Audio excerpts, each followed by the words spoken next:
Good morning. मेरा नाम है नवाब। आप देख रहे हैं हिंदी का नवाब।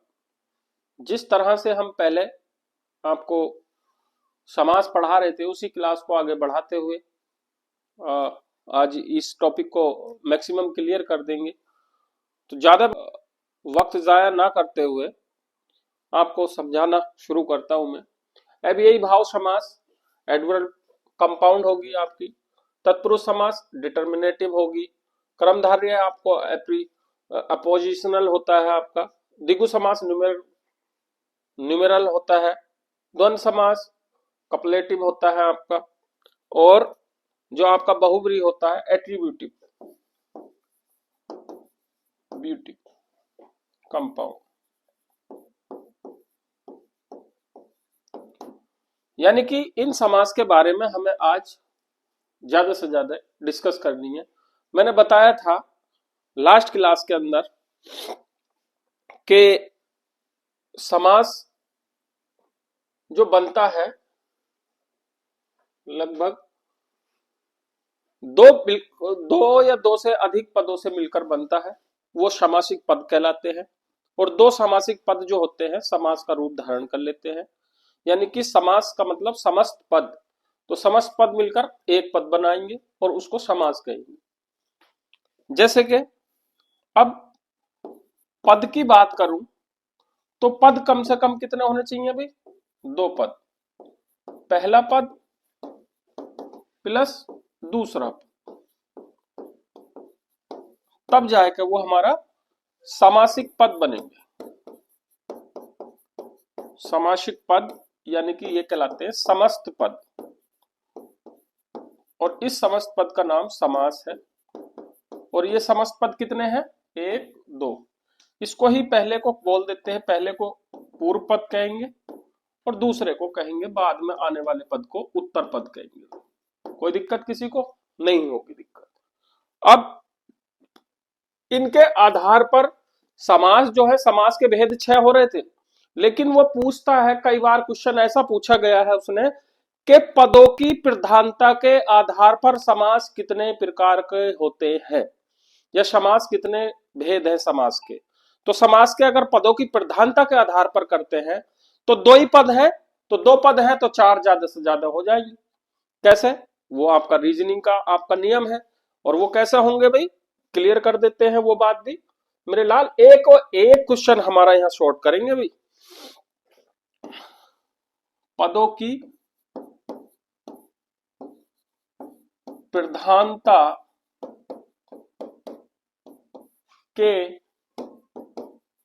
आधार पर समास के भेद कितने?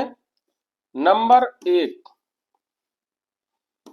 पूर्व पद प्रधान। नंबर दो, उत्तर पद प्रधान। यानी कि प्रधान का मतलब तो जान रहे हैं ना, प्रधान वो गांव के पंचायत वाले मुखिया नहीं। प्रधान का मतलब पहला नंबर वाला जो आदमी होता है उसे प्रधान ही कहते हैं ना। पहले आने वाला जो जो मेन काम करेगा उसे प्रधान कहेंगे। गांव का प्रधान जो होता है क्या करता है? मुखिया होता है, मेन काम करता है वो। सेम कंडीशन यहां भी है। तीसरा नंबर आपका दोनों पद प्रधान।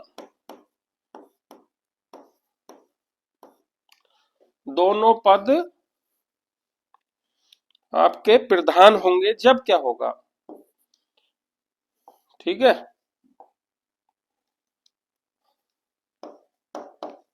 यानी कि गांव की डबल इंजन की सरकार, दोनों मामला सेट करेंगे।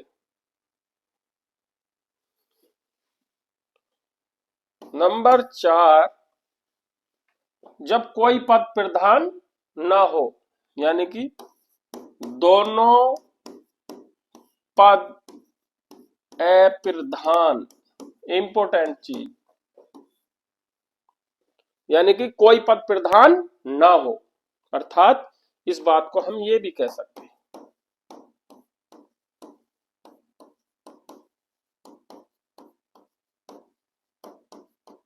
क्लियर है भाई ये बात? अब समझेंगे पदों की प्रधानता के आधार पर समास के भेद कितने, आंसर में लिखेंगे कितने, 4। और कैसे कैसे होंगे, जब पूर्व पद प्रधान होगा, जब उत्तर पद प्रधान होगा, दोनों पद प्रधान होंगे और दोनों पद का अप्रधानता होगी, यानी कि कोई सा भी पद काम करता नहीं होगा, कोई तीसरा पद काम करना शुरू कर देगा। ये समास यही है, समास वही है, बस उन समासों को प्रधानता के आधार पर बांट दिया। तो समास कितने हैं, 6। और 6 के 6 समास जो है वो किस तरह से थे, सबसे पहला हमारा क्या था भाई, आपका अव्ययी भाव समास, दूसरा था कर्मधारय सॉरी तत्पुरुष समास, तीसरा कर्मधारय समास, चौथा आपका द्वंद्व समास, पांचवा आपका द्विगु समास, छठा आपका बहुव्रीहि समास। 6 हो गए थे। और 6 के 6 समासों को जो है उनकी प्रधानता के आधार पर कब कब होंगे, उनके पद मिलकर सब 2 ही पदों से बनेंगे। देखते हैं, ये पद होता है अव्ययी भाव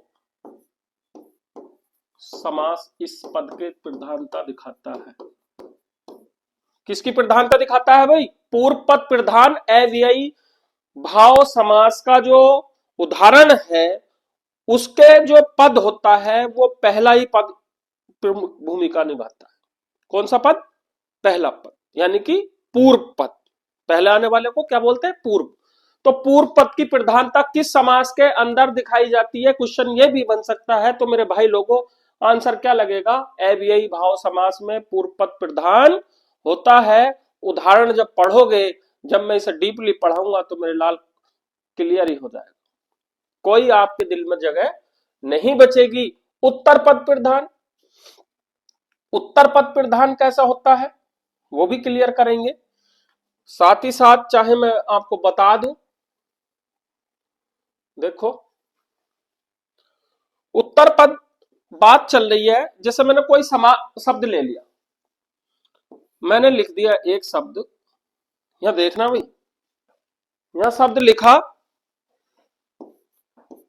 राजपुरुष, क्लियर है, राजकुमार,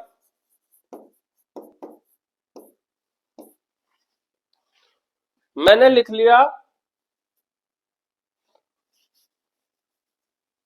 आपका प्रतिशत, प्रतिदिन, समझना इन बातों को, ये शब्द लिखे हैं और ये शब्द जो है कम से कम आपको दिख रहे हैं, ये 2 पदों से मिलकर बना, पहला पद दूसरा पद, पहला पद दूसरा पद, पहला पद दूसरा पद, पहला पद दूसरा पद। पदों का मतलब शब्दों से होता है भाई मैक्सिमम। पद को हम एक शब्द को भी कह सकते हैं, पद का रूप मतलब एक शब्द हो सकता है, अर्थपूर्ण शब्द। प्रतिदिन 2 शब्दों से मिलकर बना है, इसमें से प्रति पूर्व पद है और ये जो है क्या है भाई, उत्तर पद है।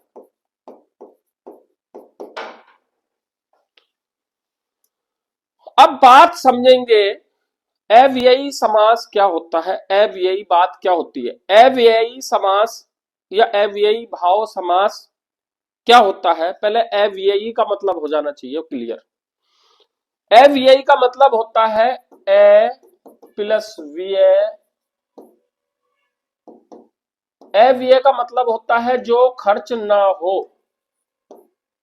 ए का मतलब खर्च, ठीक है, या कमी, कमी। जिस शब्द के अंदर लिंग वचन कारक के कारण कोई कमी ना आए उसे क्या कहते हैं भाई, अव्यय कहते हैं, यानी कि खर्च नहीं हो रहा, शब्द उस पर प्रभाव नहीं पड़ रहा, वो हिलडुल नहीं रहा। तो यहां पर अखर्च यानी कि खर्च ना हो या कमी ना आए, तो ऐसे शब्दों को हम अव्ययी कहते हैं। और अव्ययी शब्द वो होते हैं यानी कि जो आपके किसी भी रूप को, यानी कि कारक का कारण चेंजिंग ना हो, वचन के कारण चेंजिंग ना हो, क्लियर, या लिंग के कारण, चाहे वो किसी भी लिंग के साथ रहे में रहेंगे वही शब्द, चेंज कुछ नहीं हो। जैसे मैंने शब्द लिखा प्रीति, तो प्रीति लड़का प्रीति लड़की, कोई शब्द में प्रभाव देखने को ही नहीं मिल रहा। तो मेरे भाई लोगों मैंने शब्द इस तरह के जो एडवर्ब होती हैं, में, पर, ये इस तरह की जो चीजें आती हैं वो हमारी एवीआई होती है, खर्च नहीं होती। जैसे आह, लड़की के लिए भी आह, लड़के के लिए भी आह, तो वो उसमें लिंग वचन नहीं होता उनका कोई, और जब होगा नहीं तो उन पर कोई प्रभाव नहीं पड़ेगा। तो यहां पर यानी कि ऐसे शब्द जो उसकी शब्द के साथ में जुड़े हों अव्यय प्रकार के, तो वो समास भी कैसा बन जाएगा, अव्ययी शब्दों से मिलकर बनने वाला समास अव्ययी समास होगा। और उस समास के अंदर यानी कि शब्द की पहचान की मैं बात करूं तो अव्ययी भाव समास के पहले शब्द जो होंगे यानी कि पहला पद जो होगा यानी कि पूर्व पद जो होगा वो आपका अव्ययी प्रकार के शब्दों से मिलकर बना होगा या शब्द होंगे। क्लियर?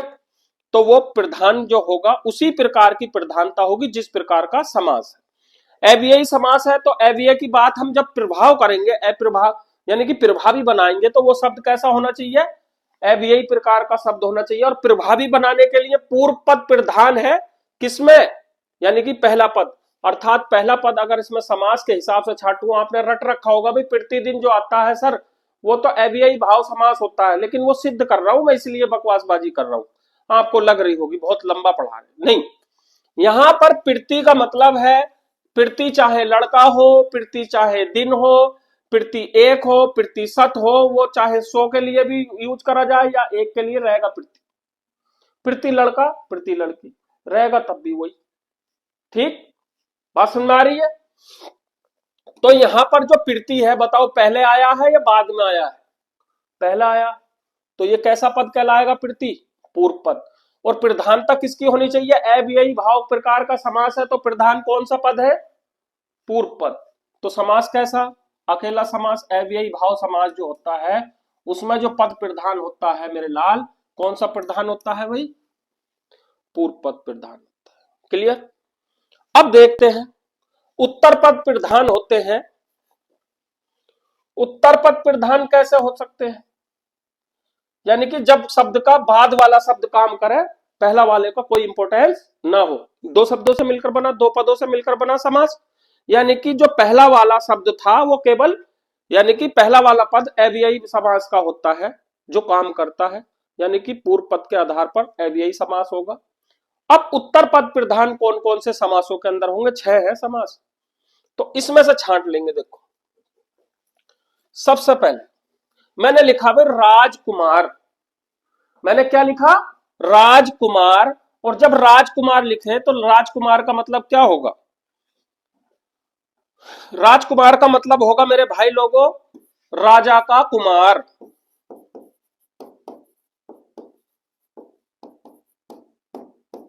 या राजपुरुष, राजा का पुरुष। अभी मैंने ये 2 वर्ड लिख दिए, इसका जब हम भाई व्यास करेंगे यानी कि इसका विग्रह करेंगे समास का, इसका विस्तारित रूप लिखेंगे तो कथन बन गया ना ये। और कथन का मतलब होता है 2 या 2 से अधिक शब्दों का मेल जो है क्या कहलाता है, कथन कहलाता है भाई, क्या कहलाता है, कथन। तो ये कथन बन गया, स्टेटमेंट नहीं, नहीं लग रहा कई शब्दों का ढेर हो गया। तो ये समास जब जुड़ जाता है तो समास हो जाता है। संक्षिप्त आस यानी कि बड़ा कथन जो है छोटा करके ऐसे लिख जाएगा, यही बात। यानी कि 1 वर्ड के लिए जैसे एक शब्द के यानी कि वाक्य के लिए एक शब्द, शब्द समूह के लिए एक शब्द, वो वाली बात यहां पर फिट बैठती है समास के लिए। तो राजा का पुरुष, देखो राजा का पुरुष, बात किसकी चल रही है, राजा के पुरुष की या रानी का पुरुष, कोई भी बात लिख रहे हैं, या राजकुमार, राजा को कुमार, नौकर कुमार, तो बात किसकी चल रही है भाई, यहां पर इंपोर्टेंस कौन दिखा रहा है, कुमार या नौकर, राजा दिखा रहा है यहाँ बात या पुरुष की बात कर रहे हैं। जैसा मान लीजिए मैं कह दूं राजा का पुरुष, ये कौन है, मैंने राजा का पुरुष, वो राजा है या पुरुष है, वो पुरुष है, तो बात यही क्लियर हो जाती है। इसी चीज को समझने की कोशिश करना, मैं कह रहा हूं कि ये राजा का पुरुष है तो वो राजा है या पुरुष है, वो कोई, चाहे भले से उसका नाम नहीं बताया, तो राजपुरुष कह देंगे ना, ये राजपुरुष आया, तो वो पुरुष है या राजा है, पुरुष। और पुरुष कौन से नंबर पर लिखा था, देखो दूसरे पे, तो प्रधान कौन सा पद हो रहा है इसमें, पहला वाला या दूसरा, दूसरा, तो दूसरे को क्या कहते हैं, उत्तर पद प्रधान। तो उत्तर पद प्रधान अब जैसे समास में रटा हुआ या पढ़ा हुआ जो भी है, ये राजा का पुरुष, राजपुरुष का, की, के जिसमें होते हैं वो तत्पुरुष होता है। क्लियर है? बात समझ में आ रही है? विभक्तियों का लोप जिस समास में हो जाए वो कौन सा? तत्पुरुष समास।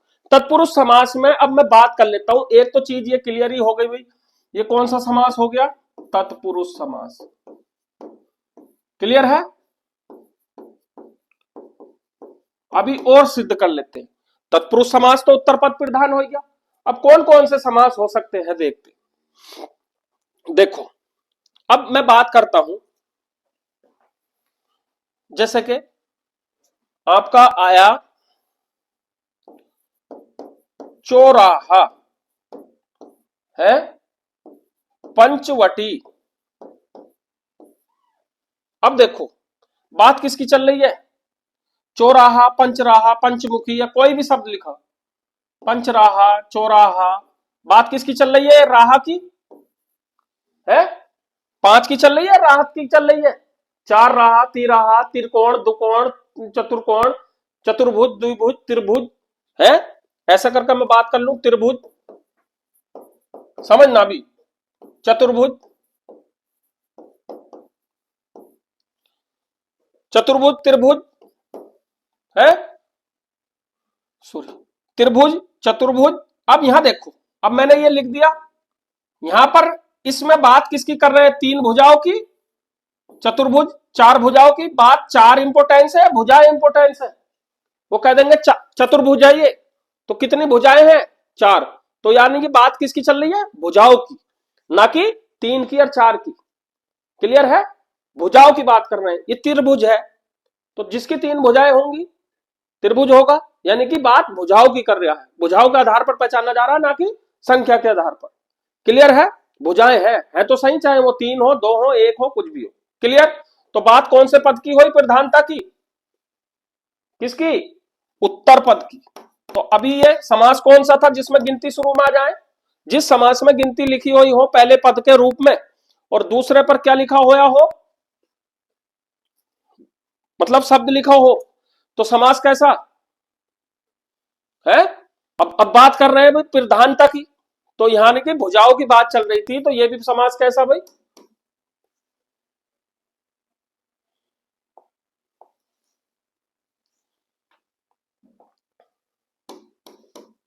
सॉरी, द्विगु समास। कैसा समास है? कौन सा पद प्रधान है इसका भी? काम कौन कर रही है? भुजाएं कर रही हैं। चौराहा, तिराहा, किसकी बात चल रही है? राहों की बात चल रही है, चाहे कितनी संख्या में हो। क्लियर है? शब्द कहां चला? द्विगु समास। और कौन सा पद प्रधान? उत्तर पद प्रधान। बात समझ में आ गई? इसके बाद कितने समास और बचते हैं हमारे, अभी देखते हैं। मैंने लिख दिया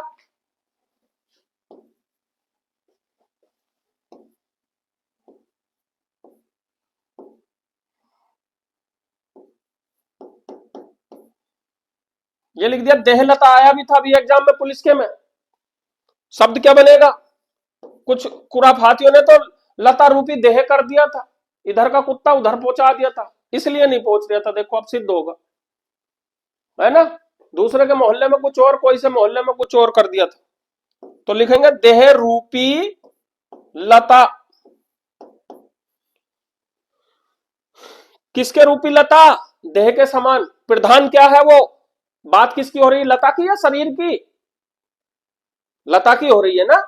तो बात जब लता की चल रही है, कोई सा भी शब्द ले लेना, वो तो मैं अभी एग्जाम्पल पर मैं एक छोटा सा पढ़ाने की कोशिश कर रहा हूं, क्योंकि जब मैं तो जीरो मान के पढ़ा रहा हूं भाई आपको, याद तो आपको होगा, लेकिन वो याद को कैसे दिमाग में उतारा गया है, तुम्हारी याद से मैंने पिछला उठाया। क्लियर? तो यहां पर देह रूपी लता, यानी कि किसकी बात चल रही है? लता की। क्लियर है? लता कौन से पद पर लिखा हुआ? पहले पर, दूसरे पे? दूसरे पे। तो प्रधान कौन सा? कर्मधारय समास है नहीं, जहां पर उपमेय में उपमान की समानता या रूपक दिखाया जाए, रूपता दिखाई जाए, उपमेय में उपमान दिखाया जाए, तो वहां पर क्या है? समानता का जहां पर वर्णन चलता हो, जहां पर समानता का वर्णन हो चलता हो, तो वहां समझ लीजिए समास कौन सा? कर्मधारय, यानी कि कर्म को धारण करने वाला। कर्म मतलब ऑब्जेक्ट को धारण करने वाला, तो कर्मधारय मतलब उसके गुणों की बात चल रही हो और किसके समान की बात चल रही हो, समानता की, तो समझ लीजिए जहां पर कंपेयर की बात चलती है वहां पर समास कर्मधारय चलता है। तो कर्मधारय भी कैसा समास हो गया भाई, देखो एक समास यहां चला गया, क्लियर, दूसरा समास, तीसरा समास, चौथा समास, तो चार समास तो कहां तक खत्म हो गए आपके, यहां तक ही खत्म। अब बात कर रहे हैं दोनों पद प्रधान कब होते हैं, देखो जब दोनों मियां बीवी बराबर पर खड़ी है, पति पत्नी है, पति पत्नी और वो, तो मतलब तीसरा तो मैं ला नहीं सकता, दो ही पद है ना, तो तीसरा पद कभी वो वाला कर दो, है वो नहीं करना। बात किसकी चल रही है, दोनों पद प्रधान हो, यानी कि दोनों पद बराबर की भूमिका रखे, माता पिता, माता और पिता, है, बात समझ आ रही है। तो इस तरह से जो समास बनेगा वो क्या है, बराबर की, पिता भी उतनी इंपॉर्टेंस रखता है, माता, ठीक है। आग और पानी, आग पानी, तो आग और पानी, क्लियर है। तो जहां पर शब्दों के बीच में योजक चिन्ह मिल जाए वो कौन सा समास हो जाता है, हाइपन, ऐसा डंडा वाला, वो समझ लीजिए वही समास चलता है। फिर आपका कौन सा, द्वंद्व और समास वाला, यानी कि दोनों पद प्रधान होते हैं किसमें, द्वंद्व और के सेंस में आता, द्वंद्व, ठीक है। तो द्वंद्व समास में क्या होता है भाई, अब देखो मैंने लिख दिया माता पिता, माता का भी रोल इतना ही है, पिता का भी इतना ही है, कोई सा पद अलग से है क्या इसमें, दोनों पद साथ में खड़े हैं, बात माता की भी चल रही है पिता की भी, कोई एक पद बनकर अगर इन दोनों शब्दों को जोड़ दूं तो कोई शब्द बन जाएगा क्या एक ही जगह, उन्हें बन जाएगा अभिभावक। गुरुजी तो कुत्ते फेल कर दिए तुम्हारे भी हमने तो, लो अबे मेरे भाई लोगों, यहाँ इंपोर्टेंस दोनों की है, जहां पर दोनों शब्दों को मिलाकर कोई तीसरा शब्द ना बने। अभिभावक में तो आपके चचा ताऊ सारे खानदान आ जाएंगे, ऐसा कोई अकेले माँ बाप ही अभिभावक नहीं होते, क्लियर है नहीं, करते हैं बहुत खुराफात करते हैं, बहुत सारे आ जाते हैं, तो उस चीज को नहीं है, उनका भी तोड़ है हमारे पास। माता पिता, क्लियर है, पूरब पश्चिम, दोनों की दिशाओं की इंपोर्टेंस बराबर, अगर दोनों शब्द आए हैं तो दोनों प्रधान है, दोनों का जिक्र करना लाजमी है, ना तो उत्तर का ही कर सकते हैं ना पूर्व बात का ही कह सकते हैं, पूर्व और उत्तर दोनों पद यहाँ बराबर खड़े हैं, तो इसलिए द्वंद्व समास कैसा होता है, जिस समास के अंदर दोनों पद प्रधान होते हैं द्वंद्व समास कहलाता है। क्लियर है भाई, छोटे छोटे टॉपिक पढ़ाऊंगा रोज के रोज, बिल्कुल क्लियर होते चले जाएंगे, मेरे साथ पढ़ते चलो, गारंटी से खत्म हो जाएगा, जितनी बार वीडियो को देखोगे एक को एक चीज क्लियर मिलेगी आपको, कभी भी गुस्ताखी नहीं होगी तुम्हारे से कि भाई हाँ या यहाँ मेरा कमजोरी रह गई, बहुत गहराई से पढ़ाऊंगा क्योंकि टाइम बहुत मिल गया मुझे। दोनों पद प्रधान हो गए, अब दोनों पद अप्रधान हो गए, अब पांच समास तो मैं क्लियर कर चुका हूं, देख रहे हैं आप, जाहिर सी बात है, छठा समास बचता है, और दोनों पद अप्रधान कैसे होते हैं, बात चल रही है किसकी, बहु व्रीहि,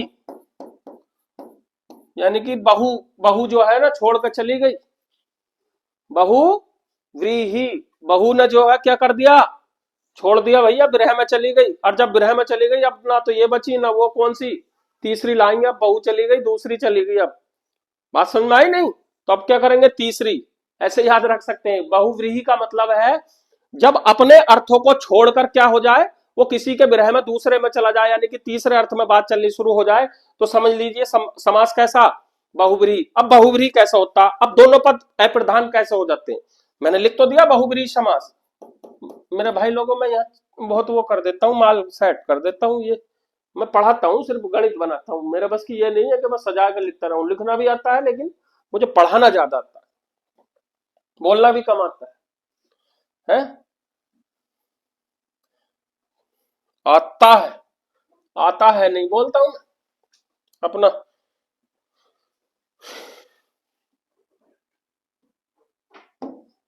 यहां पर देखेंगे उसे भी सिद्ध करते हैं, दोनों कैसा प्रधान हो जाते हैं, ठीक है। मैंने शब्द लिखा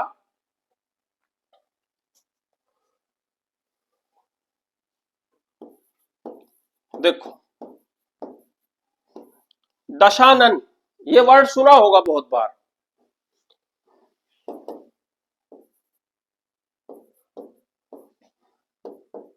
10 आनन है जिसके,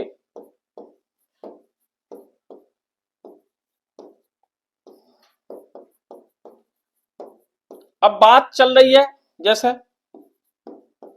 पंकज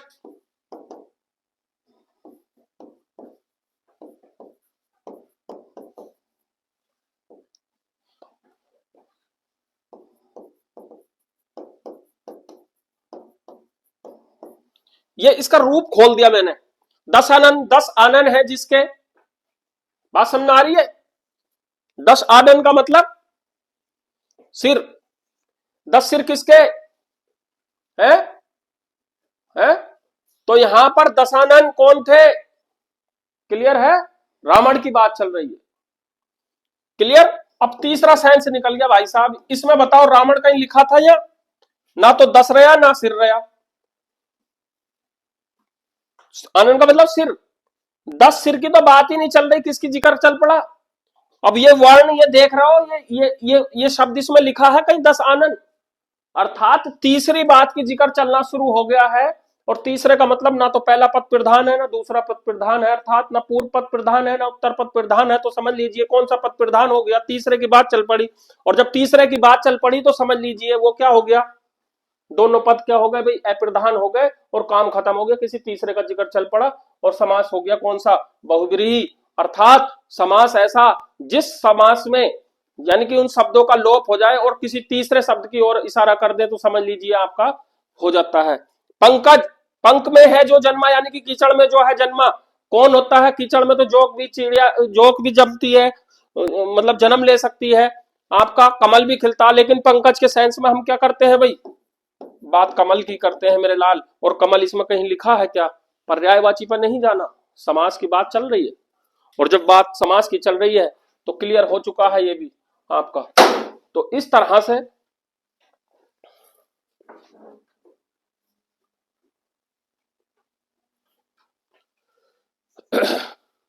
यानी कि जब बात चल रही है किसी की तो इस तरह से समास के जो है मैंने बंटवारे कर दिए हैं। पूर्व पद प्रधान, उत्तर पद प्रधान, दोनों पद प्रधान, दोनों पद अप्रधान। तो यानी कि अगर पदों की प्रधानता के आधार पर समासों को देखा जाए तो पूर्व पद प्रधान के आधार पर केवल एक ही समास होता है जिसका नाम है अव्ययी भाव समास। दूसरे पद का बात करूं तो यानी कि जब समास कौन सा उत्तर पद प्रधान हो तो समास कौन कौन से हो जाएंगे आपके? क्लियर है? आपका तत्पुरुष समास हो जाएगा, आपका कर्मधारय समास हो जाएगा, आपका द्विगु समास हो जाएगा। उसके बाद 4 समास यहां तक क्लियर हो चुके हैं। अब बात आती है जब दोनों पद प्रधान हो। क्लियर? जब दोनों पद प्रधान हो तो दोनों का मतलब होता है द्वंद्व, द्वय द्वय, ऐसे करके याद रख सकते हैं। अर्थात यहां पर दोनों माँ बापों की बात चलेगी, भाई बहन की बात चलेगी, यानी कि ऐसे शब्द जो बीच में योजक चिन्ह लगाकर दे दिए जाए और क्लियर वो रही है और दोनों की इंपोर्टेंस बराबर दर्शाई जाए तो समझ लीजिए दोनों पद प्रधान है, दोनों का काम साथ आएगा। और उनका बंटवारा तो आप जानते ही हैं, वन वर्ड के लिए यानी कि स्टेटमेंट के लिए वन वर्ड जो बात होती है उसी इस प्रकार से समास को हम लिखते हैं। दोनों पद अप्रधान कब होंगे? जब दोनों का जिक्र चलना बंद हो जाए, किसी तीसरे पद के बारे में जिक्र हो। तो मेरे भाई लोगों, कल को मैं समासों का पूरा डिटेल से पढ़ाऊंगा और यहाँ तक कि मेरा टॉपिक ये क्लियर हो जाता है। और मैं अब 1-2 दिन के अंदर ही ये क्लास हमारी शुरू होने जा रही है, उसका भी मैं जिक्र कर रहा हूँ बार बार। तो आप अपने ज्यादा से ज्यादा लोगों को बताइए और उस लाइव क्लास का भी मजा लीजिए जो होने जा रही है ना। तो रेलवे की है या और बहुत सारी तैयारियां हैं, जीडी की है। तो इस तरह से जो भी बन रही है तैयारियां आप करते रहिए और इस चैनल के साथ जुड़े रहिए, शेयर और सब्सक्राइब जरूर करते रहिए और कमेंट में जरूर लिखें। कमेंट कम करते हैं आप लोग, लेकिन जो भी करते हैं बड़े सटीक तरीके से करते हैं। मैं आपका बहुत बहुत आभारी हूँ और आप मुझे इतना प्यार और स्नेह दे रहे हैं, तो बहुत बहुत धन्यवाद आप लोगों का। बस यूं ही मजा लीजिए। धन्यवाद।